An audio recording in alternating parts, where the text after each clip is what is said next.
అది అమ్మఒడి కానివ్వండి, ఆసరా కానివ్వండి, చేయూత కానివ్వండి, రైతు భరోసా కానివ్వండి, విద్యా దీవెన కానివ్వండి, వసతి దీవెన కానివ్వండి, అన్నీ కూడా మీ చేతికే అందించి మీ కుటుంబాల్ని మీరు అభివృద్ధి చేసుకునే విధంగా మీకు సపోర్టివ్గా నిలిచారు.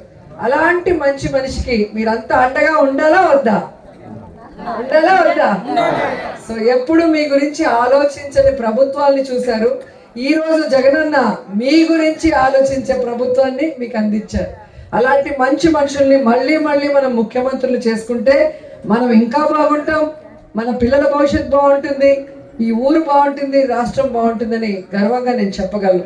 ఎందుకంటే మీ కుటుంబాల్లో మీకు ఒక ఇల్లు కావాలన్నా, మీ బిడ్డలకి మంచి చదువు అందించాలన్నా, మీకు బాగాలేకపోతే హాస్పిటల్కి వెళ్ళాలన్నా ఎవరు తీసుకెళ్తారు? మీ నాన్న తీసుకెళ్ళాలి, లేదా మీ భర్త తీసుకెళ్ళాలి, లేదా కొడుకులు తీసుకెళ్ళాలి, లేదా అన్నదమ్ములు తీసుకెళ్ళాలి. వాళ్ళందరూ మీకు చేసినా చేయకపోయినా ఈరోజు జగనన్నే అన్ని తానై మీ ఇంట్లో ఒక మగబిడ్డలాగా మీ అందరికీ మంచి చేస్తున్నారు. అలాంటి అన్న సైనికురాలిగా మీరందరూ 2 సార్లు నన్ను ఆశీర్వదించి మీ ఆడపడుచుగా ఎమ్మెల్యేగా గెలిపించారు. ఇప్పుడు మీ ఆశీర్వాదంతో జగనన్న ఆశీర్వాదం కూడా తోడై మంత్రిని కూడా అయ్యాను. సో ఈ నియోజకవర్గంలో ఎక్కడ ఏ అభివృద్ధి కార్యక్రమం చేయాలన్నా మా దృష్టికి వచ్చిన ప్రతిదీ కూడా చేసుకుంటూ ముందుకు వెళ్తున్నాం. అలాగే పార్టీ చూడకుండా, కులం చూడకుండా, మతం చూడకుండా పేదవాడు అర్హుడైతే ప్రతి సంక్షేమ పథకాన్ని, ప్రతి అభివృద్ధి పథకాన్ని మీ అందరికీ కూడా అందించింది మీరు చూస్తున్నారు. మీ ఊర్లలోనే తెలుగుదేశం వాళ్ళైనా, బీజేపీ వాళ్ళైనా, జనసేన వాళ్ళైనా, కమ్యూనిస్టులైనా అందరికీ అన్నీ అందుతున్నాయి కదా? అందుతున్నాయా లేదా? అలా ఇంతకుముందు ఎప్పుడైనా జరిగిందా? అలాంటి గొప్ప మనసున్న నాయకుడు జగనన్న ఆశీస్సులతోనే మేము ఇదంతా చేయగలుగుతున్నాం.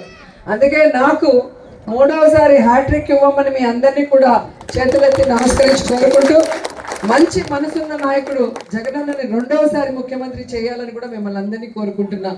అలాగే అన్న ఆశీస్సులతో మన నిండ్ర మండలంలో మీ సచివాలయ పరిధిలోకి వచ్చే అమ్మాయప్పారు కూడా త్వరలో ఓపెన్ కాబోతుంది. మహిళలకి పెద్ద ఎత్తున జాబ్ అవకాశాలు కూడా వస్తాయి. ఇంకా ఆర్థికంగా మీరు పుంజుకునే అవకాశం ఉంటుందని కూడా తెలియజేసుకొని మీ బిడ్డలైన మమ్మల్ని ఆశీర్వదించాలని మరోసారి కోరుకుంటూ, ఇన్ని రోజులు మీ గురించి పట్టించుకొని షర్మిలమ్మ ఈరోజు కొత్త అవతారం ఎత్తి నిన్న మీటింగ్ పెట్టారు నగిరిలో. నేను వైఎస్ఆర్ బిడ్డ అని చెప్పుకోవడం తప్ప వైఎస్ఆర్ గారిని అభిమానించే మీకోసమైనా, వైఎస్ఆర్ గారికి పేరు తెచ్చే విధంగా ఏమైనా ఒక మంచి పని చేసిందా అంటే ఏమీ చేసింది లేదు.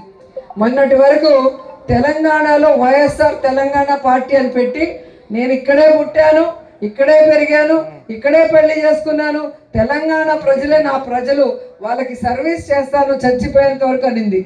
ఇప్పుడు ఆ పార్టీని గాలికి వదిలేసి ఏ రాజశేఖర్ రెడ్డి గారిని కుటుంబాన్ని విచ్ఛిన్నం చేసిందో కాంగ్రెస్, ఏ రాష్ట్రాన్ని కాంగ్రెస్ విచ్ఛిన్నం చేసిందో, ఏ కాంగ్రెస్ అయితే రాజశేఖర్ రెడ్డి గారు చనిపోయాక ఆయన పేరుని ఎఫ్ఐఆర్లో పెట్టిందో, ఏ కాంగ్రెస్ అయితే ప్రత్యేక హోదా లేకుండా ఈరోజు ఆంధ్రప్రదేశ్ని సర్వనాశనం చేసే విధంగా విభజన చేసిందో, అలాంటి కాంగ్రెస్లోకి జాయిన్ అయ్యి ఈరోజు జగనన్న మీద, మన మీద విషం చెమ్మటం మీ అందరూ కూడా గమనించాలి.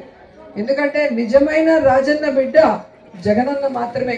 తన తండ్రి పేరు ప్రతి ప్రజల గుండెల్లో జీవితాంతం గుర్తుండే విధంగా, ఆయన ఆశయాలకు తగ్గట్టుగా, ఆయన కోరుకున్న విధంగా పేద ప్రజలకి ఈరోజు పనిచేస్తూ వైఎస్ఆర్ పేరు మీద పార్టీ పెట్టి ఎన్ని కష్టాలు, ఎన్ని అవమానాలు, ఎన్ని తప్పుడు కేసులు పెట్టి జైల్లో పెట్టినా కూడా ఏ రోజు పారిపోలేదు, ఏ పార్టీకి తల వంచి వాళ్ళకి సరెండర్ అవ్వలేదన్న విషయాన్ని మీరు తెలుసుకోవాలి. కానీ షర్మిల గారు ఈరోజు కాంగ్రెస్లో చేరి వైఎస్ఆర్ ఆత్మని క్షోభించే విధంగా చేసింది. ఈరోజు జగనన్నని ఓడించడానికి చంద్రబాబు నాయుడు వదిలిన బాణంలాగా, చంద్రబాబు నాయుడికి మంచి చేకూరే విధంగా వైఎస్ఆర్ కాంగ్రెస్ పార్టీ ఓట్లు చీల్చడానికి మా నాన్న వైఎస్ఆర్ అని చెప్పుకుంటుందే తప్ప నాన్న పేరు నిలబెట్టే విధంగా ఏమీ చేయలేదనేది మరొకసారి గుర్తు చేసుకోవాలి. ఈరోజు వైఎస్ఆర్ ఆశయాల కోసం పనిచేసేది జగనన్న అయితే, వైఎస్ఆర్ ఆస్తుల కోసం ఈరోజు రోడ్డెక్కి పోరాటం చేస్తుంది షర్మిల.